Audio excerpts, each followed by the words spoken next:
pointed out, there was not, repeat not, any significant Czech population in Hungary, so they should not have been included on that list.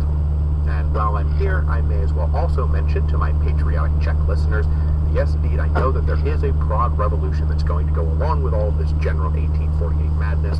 I am trying to find a good place to shoehorn it into the story. But today, we are going to focus on the revolutions in Germany. As I already briefly mentioned a few episodes back, the southwestern German states were among the first to respond to the word of the fall of the July monarchy with a flurry of demonstrations and petitions and demands for liberal reform. But as I said, I was going to have to come back around to the details after we launched the revolutions in the Habsburg territories, and, well, we've done that. So here we are.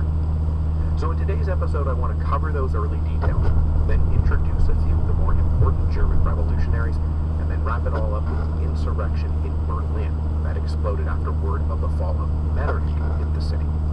One of the last capitals to be hit by violence, the fighting in Berlin turned out to be amongst the fiercest and bloodiest in the whole cycle of the March revolutions in 1848. So to begin with, let us recall that Germany is at this point about 40 sovereign units that were being kept intentionally disunited and under the double conservative thumb of Prussia and Austria.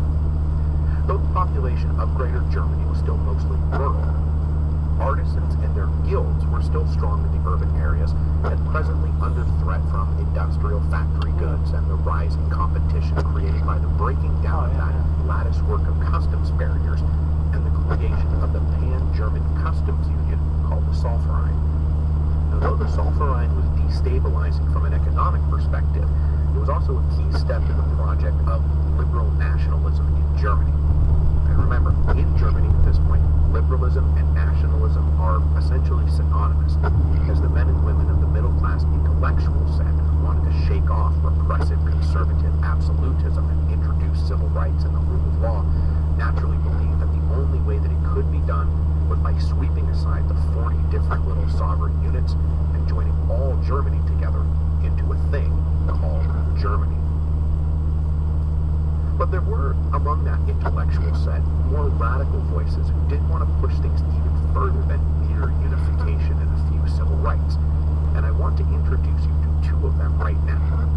First, Friedrich Heckart, and then Gustav Stuhlrad.